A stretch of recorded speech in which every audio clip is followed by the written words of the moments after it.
लकड़ियां काट कर ले आता था, लेकिन मोनू बहुत आलसी और लालची था। वो हमेशा देर तक सोता और बड़ी देर से जंगल जाता। अरे मोनू भाई उठ जाओ, देखो मैं तो जंगल से लकड़ियां काट कर भी ले आया और तुम अभी तक सोए पड़े हो। क्या हुआ भानु, इतनी मीठी नींद आ रही थी, क्यों जगा दिया? अरे क्या होता अगर कुछ देर में और सो लेता, पर कोई बात नहीं, अब तुमने जगा ही दिया है तो मैं उठ जाता हूँ। हाँ जाओ, लकड़ियां काट कर ले आओ, फिर दिन में बहुत गर्मी हो जाएगी। जितना काम सुबह हो जाए उतना अच्छा। एक दिन भानु रोज की तरह सुबह ही लकड़ियां काटने के लिए जंगल पहुंचा। जब वो नदी के पास से गुजरा तब उसका पैर फिसल गया और वो फिसलते हुए नदी में गिर गया। वो खुद तो बाहर आ गया, लेकिन उसकी कुल्हाड़ी जो उसके हाथ में थी नदी में गिर गई। ओह, आज तो मरते मरते बचा मेरी कुल्हाड़ी। अरे लगता है कि नदी में गिर गई। अब मैं लकड़ियां कैसे काटूंगा? मेरे पास तो एक ही कुल्हाड़ी थी। भानु वहीं बैठकर रोने लगता है और जब काफी देर तक वह रोता रहता है तो अचानक नदी में से एक देवी प्रकट हुई। क्या हुआ भानु, तुम रो क्यों रहे हो? प्रणाम देवी माँ, आज तो मेरा बहुत नुकसान हो गया। मेरी कुल्हाड़ी यहाँ नदी में गिर गई है। मैंने खोजा पर नहीं मिली। मेरे पास तो एक ही कुल्हाड़ी थी। मेरा काम जंगल की लकड़ियाँ काटना है। अब कुल्हाड़ी के बिना मैं लकड़ियाँ कैसे काटूंगा? बस इतनी सी बात, तुम परेशान मत हो पुत्र, मैं अभी तुम्हारी कुल्हाड़ी निकाल कर देती हूँ। देवी माँ ने नदी में से एक सोने की कुल्हाड़ी निकाली। क्या यही है तुम्हारी कुल्हाड़ी? नहीं देवी माँ, ये सोने की कुल्हाड़ी मेरी नहीं है। कोई बात नहीं, पर तुम ये रख सकते हो। नहीं, ये कुल्हाड़ी मेरी नहीं है, इसे मैं नहीं ले सकता। आप तो बस मेरी कुल्हाड़ी ढूंढ कर दे दो। देवी माँ पानी में से चांदी की कुल्हाड़ी निकालती है, पर भानु उसको भी नहीं लेता। फिर वो देवी एक पुरानी सी लोहे की कुल्हाड़ी नदी से निकालती है। भानु उस कुल्हाड़ी को देखकर खुश हो जाता है। हाँ हाँ, यही है मेरी कुल्हाड़ी, लाओ ये मुझे दे दो। आपका बहुत बहुत धन्यवाद देवी माँ। भानु, तुम बहुत ईमानदार हो। तुमने सोने और चांदी की कुल्हाड़ी ना लेकर केवल अपनी कुल्हाड़ी ली। मैं तुम्हारी इस ईमानदारी से बहुत प्रसन्न हूँ। ये लो पुत्र, ये तीनों कुल्हाड़ियाँ तुम ले सकते हो। ये मेरी तरफ से तुम्हारा इनाम है। भानु खुशी खुशी अपने घर की ओर चल पड़ता है। रास्ते में उसे मोनू मिलता है। भानु, तुम यहाँ इस समय? क्या बात है, क्या तुम भी मेरी तरह सोते रह गए? नहीं मोनू भाई। भानु ने सारी आप बीती मोनू को सुना दी। अरे वाह, तुम्हारे तो भाग खुल गए। क्या मैं भी जाऊं वहां देवी माँ के पास? जाओ देख लो, शायद मिल जाए। मोनू दौड़ा दौड़ा नदी पर गया, पर वहां उसे कोई नहीं मिला। निराश होकर वापस आ गया। आज तो लगता है कि मैंने देर कर दी। कल सुबह भानु से पहले जाऊंगा। मोनू अगली सुबह वहीं नदी के पास जाता है और जानबूझकर अपनी कुल्हाड़ी नदी में फेंक देता है। तभी देवी माँ बाहर निकलती है और मोनू जोर जोर से रोने लगता है। क्या हुआ पुत्र, तुम रोते क्यों हो? मेरी कुल्हाड़ी यहाँ पर गिर गई है, क्या आप ढूंढ कर ला दोगे? क्या ये सोने की कुल्हाड़ी तुम्हारी है पुत्र? हाँ हाँ, यही है।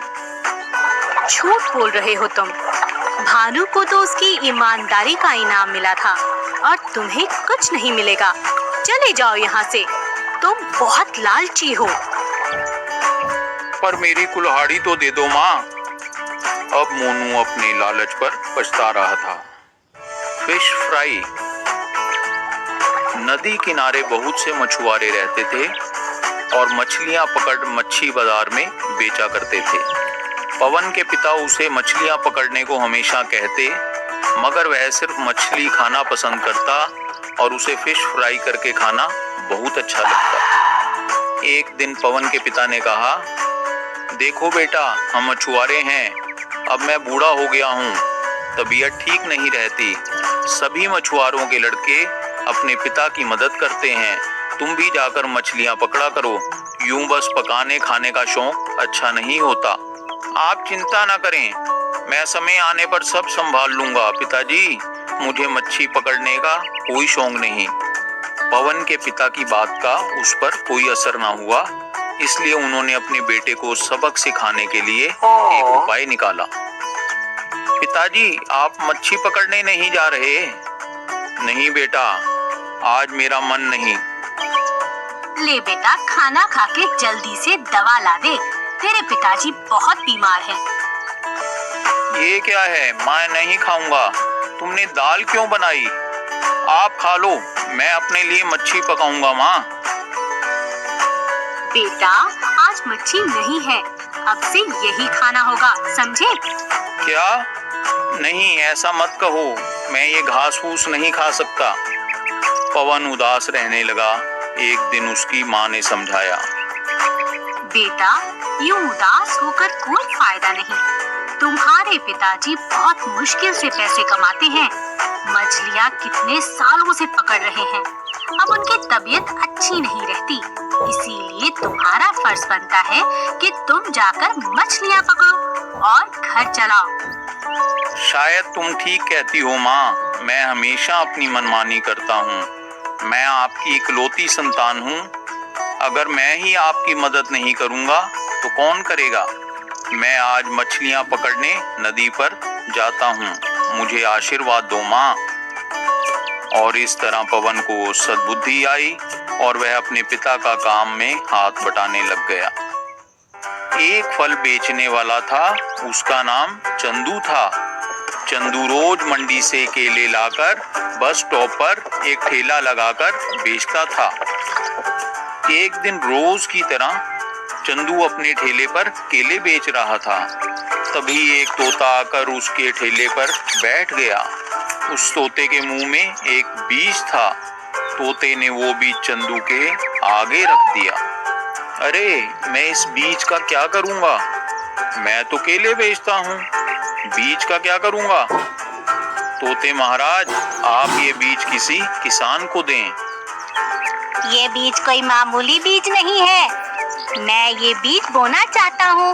इस बीज में से सोने के केले निकलेंगे, केले का पेड़ लगेगा। तो लाओ लाओ, मैं लगा देता हूँ इसे अपने आंगन में। चंदू ने तोते की बात पर विश्वास तो नहीं किया, पर वो बीज बो दिया और उसमें रोज पानी डालने लगा। तोता रोज बीज को पौधा बनते हुए देखने आता। एक दिन बीज का एक छोटा सा पौधा बन गया और कुछ ही दिनों में उस पर सोने के सुंदर सुंदर केले लग गए। अब तोता उसी पेड़ पर आकर रहने लगा। चंदू ने जब सोने के केले देखे तो उसे लालच आ गया और उसने तोते से कहा, तुमने बिल्कुल सच कहा था, यह तो सच में सोने के केले देने वाला पेड़ निकला। शुक्रिया, पर तुमने ही तो इसकी देखभाल की, तभी तो ये बड़ा हो सका। अब से तुम हर रोज एक केला लेकर जा सकते हो, इससे तुम कभी गरीब नहीं रहोगे, तुम्हारे दिन बदल जाएंगे। अब चंदू रोज उस पेड़ से एक केला तोड़ता और उसे बेचकर खूब पैसा कमाता। पर चंदू के मन में लालच बढ़ने लगा और अब एक केले से ज्यादा केले पाना चाहता था। अगर यह तोता मर जाए तो ये पेड़ मेरा हो जाएगा और फिर सारे सोने के केले मेरे होंगे। इस तोते को रास्ते से हटाना होगा। चंदू ने एक दिन मौका पाकर केलों पर जहर लगा दिया। अब तो बस कुछ ही देर में ये केले मेरे हो जाएंगे। तोता पास ही था, उसने सब सुन लिया। अच्छा, तुम्हें सारे केले चाहिए, लालची कहीं के। तुम्हें ये नहीं पता कि अगर मैं मर गया या कहीं चला गया तो इस पेड़ के सारे केले काले पड़ जाएंगे। ये तो मैं ही हूँ जो तुम्हें सोने के केले दे रहा हूँ। पर अब तुम लालच में पड़ गए हो, अब तो मुझे यहाँ से जाना होगा। तोता वहां से उड़ गया और उस पेड़ के सारे केले काले हो गए। अरे, ये मुझसे बहुत बड़ी गलती